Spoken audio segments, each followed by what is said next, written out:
Hello everybody and welcome to another edition of Charts with Dan. This week we are looking at the top 10 for this past weekend, and we'll also be preparing for the release of Dune Part 2, which comes up this upcoming weekend. And let's jump right into those top 10 box office movies from the past weekend. At number 1 for a second week in a row is Bob Marley, One Love, which dropped 53% in weekend number 2 for a $13.4 million total. Its domestic total is now right around $71.1 million. And if we're looking at the world of music biopics or musician biopics, these are the highest grossing music biopics of all time domestically. Bohemian Rhapsody is at number 1 with $216.3 million. Straight Outta Compton is in second place at $161.1 million. Then we had Elvis at $151.4 million, Walk the Line at $119.5 million, and Rocket Man at $96.3 million. Of course, the picture changes when we adjust for inflation and look at the highest grossing musician biopics of all time, where Funny Girl easily rules the roost at $462.8 million. That was a huge movie back in the 1960s, won Barbra Streisand an Academy Award for Best Actress. Bohemian Rhapsody is in second place, a distant second by about $200 million at $265.6 million. Then Coal Miner's Daughter, which won Sissy Spacek an Academy Award for Best Actress at just over $250 million. Funny Lady, the sequel to Funny Girl, they both were biopics of the musician and singer Fanny Brice, comes in fourth place at $229.6 million. And then Straight Outta Compton rounds out the top 5 at $209.7 million. Going back to this weekend's top 10, in second place we had Demon Slayer to the Hashira Training, which was the final episode of season 3 and then the debut of the first episode of season 4. That $11.5 million debut is about $1 million more than last year's Swordsmith Village event, and it's likely that premium screens helped this Demon Slayer event come in a little bit higher than the last one. The Swordsmith Village preview didn't have as many premium screens as we saw with this Hashira Training event. In third place is the film Ordinary Angels, which is aimed at the faith-based crowd at $6.1 million from director John Gunn, co-written by Kelly Freeman Craig and Meg Tilly. In fourth place is Madam Web, which dropped 61.4% in its second weekend with a total right around $5.9 million, a domestic total at about $35.3 million. And when we look at Madam Web compared with the other non-Spider-Man Spider-Verse films from Sony, this is box office grosses through 12 days because Madam Web did have that Wednesday opening. You can see that Venom and Venom Let There Be Carnage both were right around $150 million after 12 days of release. Morbius was at about $58.8 million, and Madam Web is over $20 million behind the pace that was set by Morbius at $35.3 million. So really no redemption or upside to Madam Web's performance thus far. In fifth place, a 10th weekend in the top 10, is Migration, which dropped 24.9% from last weekend, a $2.86 million total, and a domestic total of over $120 million. I'm still calculating the legs on this movie. It's done incredibly well. In sixth place was Argylle. In its fourth week, it dropped 44% for a $2.7 million weekend. Its domestic total now over $40 million. Timothée Chalamet is hitting theaters in a new movie this upcoming weekend, but his old movie is still in the top 10, Wonka. In its 11th week of release, dropped just 30.1% from last weekend and a total right around $2.4 million. Its domestic total is now at $214.4 million. Drive Away Dolls comes in 8th place, didn't have a huge opening at $2.4 million. This movie was directed by Ethan Coen. He co-wrote it with his wife Trisha Cook, who's also edited a few of the Coen brothers films, including The Big Lebowski. This is Ethan Coen's first narrative film without his brother Joel. Joel's only solo film was 2021's The Tragedy of Macbeth. The Beekeeper comes in 9th place with a 39.3% drop from last weekend and a total just under $2 million. Its domestic total is now at $63.1 million. And then The Chosen Season 4, episodes 4 through 6, drop around 48% from last weekend, a $1.86 million total. Its domestic total overall is now just under $8 million, and the final installment will be hitting theaters this upcoming week.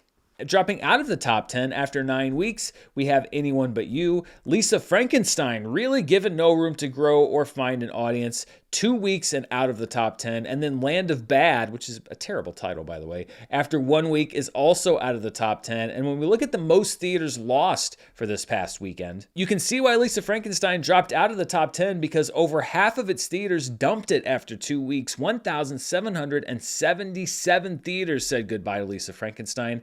It's now in 1,366 theaters. Out of Darkness, which was a limited release, dropped 765 of its theaters. It's now in only 800. Mean Girls lost another 622 theaters. It's now out of wide release and remains in 728 theaters. Argylle began shedding theaters at 587, although it still remains in 3,060 theaters. And then Anyone But You got rid of about 565 theaters, but it's still in 1,455 theaters.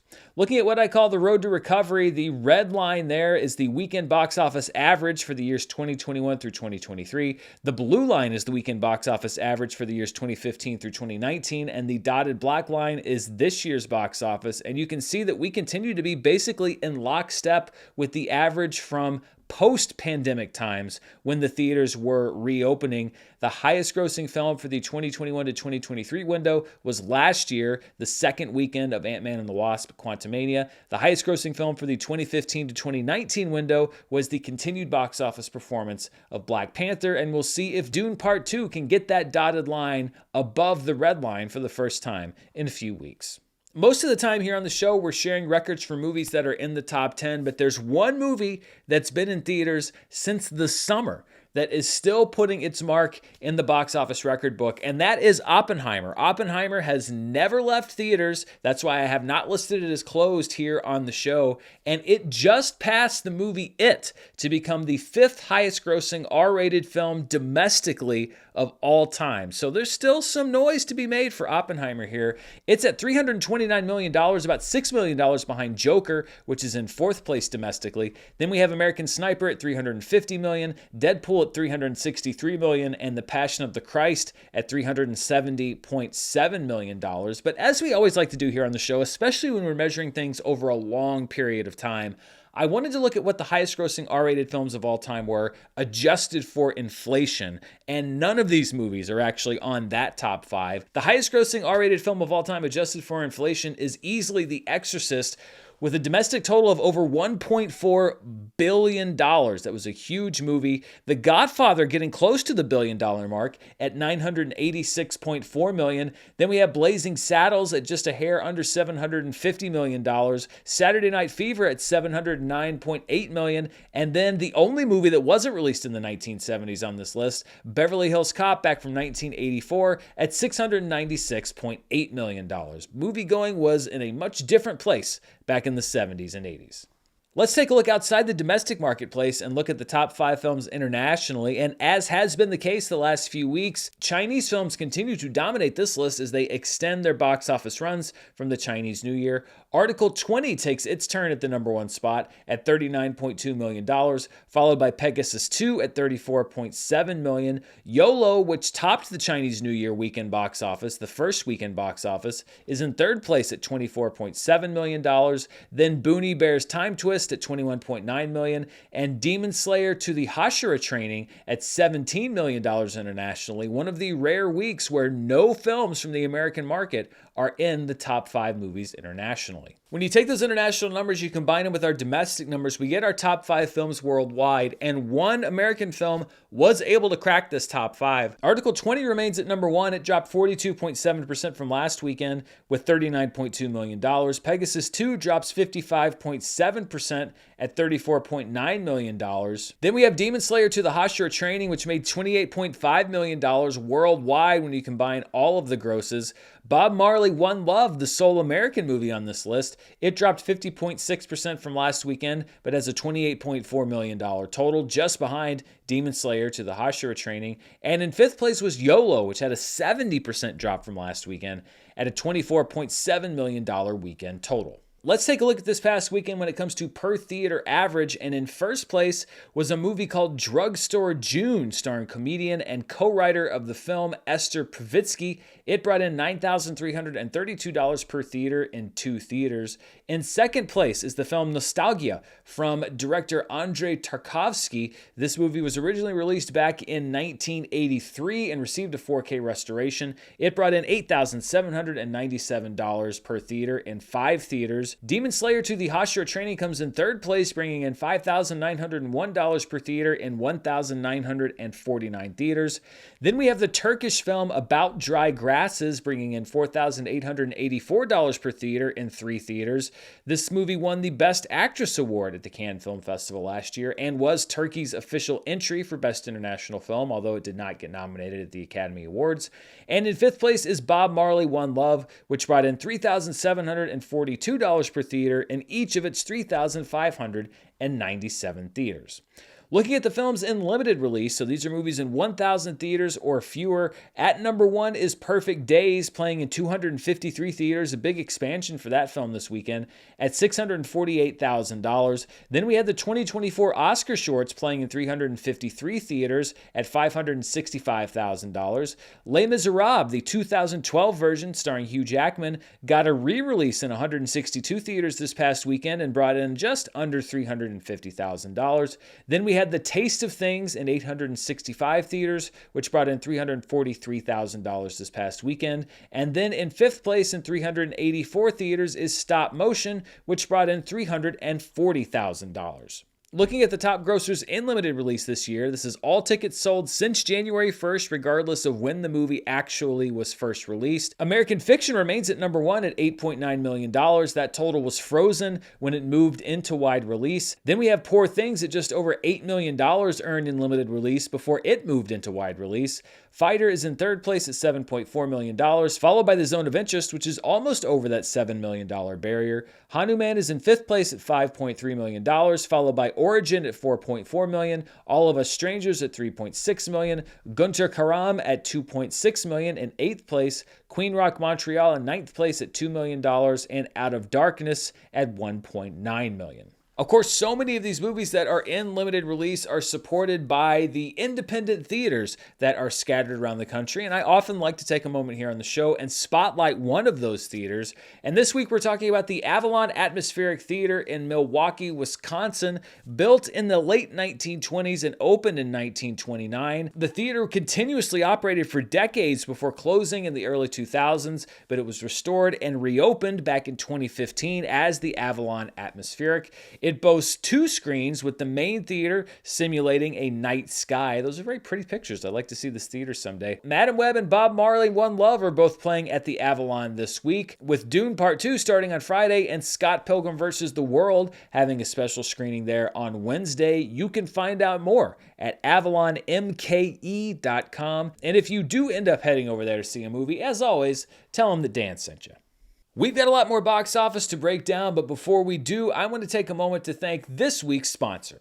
This video is brought to you by Rocket Money. Keeping track of your money is as important as ever, but it's also harder than ever. Have you ever seen a charge and said, "What's that?" or forgot to cancel that service that you don't use anymore before they charge you for another year? You can help solve all of those problems with Rocket Money. Rocket Money is a personal finance app that finds and cancels your unwanted subscriptions, monitors your spending, and helps lower your bills. When I open Rocket Money, it lists all of my recurring fees and subscriptions broken down by category, and if something pops up that it doesn't recognize, the app asks me to put it in the right category so it knows how to track it. Rocket Money doesn't just track your money, they can also help you cancel those unwanted subscriptions, help to negotiate lower prices, and even try to get refunds for services that you don't want anymore. And it's all done with a super easy to use interface. Rocket Money has over 5 million users and has helped save its members an average of $720 a year, with over $500 million in canceled subscriptions. Stop wasting money on things you don't use. Cancel your unwanted subscriptions by going to rocketmoney.com/Dan.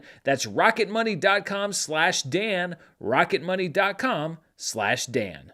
All right, let's take a look at some of our yearly charts, and we'll look first at the top 10 domestic grossers in 2024. These are movies released this year. Number 1 is Mean Girls at $72.1 million, but right behind it is Bob Marley, One Love at $71.1 million. And really the question is, will Bob Marley be able to make $1 million ahead of Dune Part 2's opening? If Dune Part 2 opens where some people are expecting it to, it could jump immediately into the number 1 spot. If it has a lower opening, then it may take a few more days to do that. But it's possible that Bob Marley, One Love could become the highest grossing movie of 2024 domestically for just a day or two before Dune Part 2 comes in and swipes that title away. Dropping to third place is The Beekeeper at $63.1 million. Argylle stays in fourth place at $41.6 million. Madam Web moves up 1 spot to number 5 at $35.3 million. Night Swim moves down to number 6. The Chosen Season 4 episodes 1 through 3 is at number 7. Demon Slayer to the Hashira Training enters the chart at number 8. Lisa Frankenstein moves down to number 9. And The Chosen Season 4 episodes 4 through 6 enter the top 10 of the year at $7.9 million. ISS and Fighter both getting dropped from the year's top 10 grossers domestically. When we look at 2024 domestically, as far as all tickets sold since January 1st, Wonka's at number 1 with $81.3 million, and it's very likely that come next week, Timothée Chalamet will have the number 1 and number 2 movies on this list. Mean Girls is in second place, followed by Bob Marley, One Love. Migration's in fourth. The Beekeeper is in fifth. Anyone But You is in sixth. Aquaman and the Lost Kingdom stays in seventh. Argylle's in eighth. Madam Web enters the chart at number 9. And Night Swim moves down 1 spot to number 10. The Boys in the Boat drops off this chart altogether. And finally, looking at the 2024 worldwide box office, YOLO is at number 1 at $463.2 million, but Pegasus 2 is closing that gap at $433.2 million. We see this often in the Chinese box office, where one movie will come out really strong out of the gate, but the audiences over time will turn to another movie, which will then usurp that first film. In third place is Article 20 at $288.6 million, followed by Boonie Bear's Time Twist at $256.9 million. The Beekeeper is in fifth place at $149.6 million, followed by Bob Marley, One Love, which has now broken $120 million worldwide. Mean Girls drops down 1 spot to number 7 at $103.5 million. Then we have Argylle in 8th place, Madam Web in 9th, and Night Swim in 10th place. And a few people have asked why I list the Chinese films on the worldwide box office, given that many of them don't ever see a release in the United States or in any other country. And a lot of folks say, well, then it shouldn't be included. But I disagree, because even if the movies are only playing in China, that is still a significant part of the worldwide box office picture. And I don't think that I could tell, as an analyst, a complete story of the worldwide box office if I excluded or in some way set aside the films that were released in China. I've always said the only reason that I would ever do anything like that is if somebody came forward or there was some reason to believe that these numbers aren't real or that they can't be relied upon. So while I understand that, yes, it can be a little frustrating to see, especially early in the year, so many Chinese releases that never see a theater outside of China on this list, I still think it's an important part of telling the complete story of world cinema.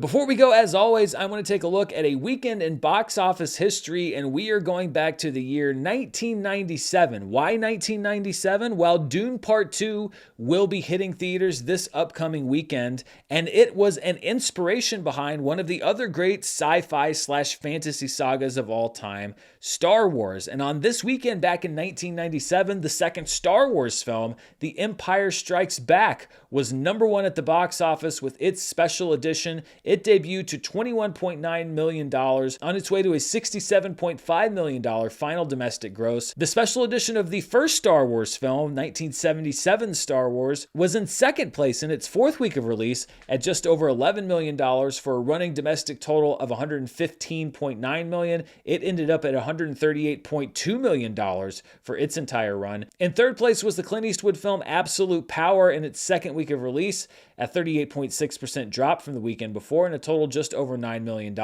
Absolute Power would gross around $50 million domestically. In 4th place in its 3rd week of release was Dante's Peak, what I believe to be easily the superior of the two 1997 Volcano films, and I will not hear any arguments on that point. $7.1 million in week 3, a final domestic total of around $67.1 million.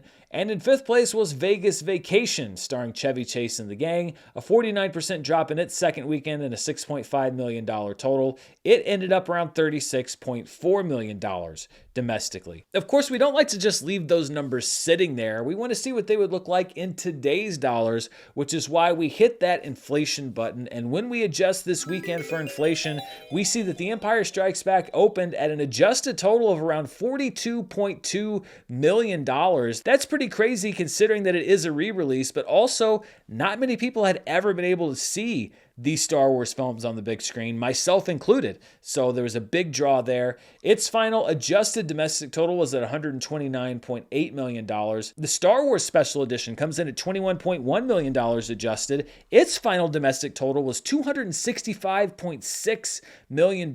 For context, I think that would have placed it as the 6th or 7th highest grossing film domestically in 2023. Absolute Power grossed $17.3 million in its second weekend, on its way to an adjusted total of $96.2 million. Dante's Peak was at $13.7 million adjusted, with a $128.9 million domestic adjusted total. And Vegas Vacation in its second week is at $12.5 million adjusted for inflation, on its way to a domestic total at right around $70 million.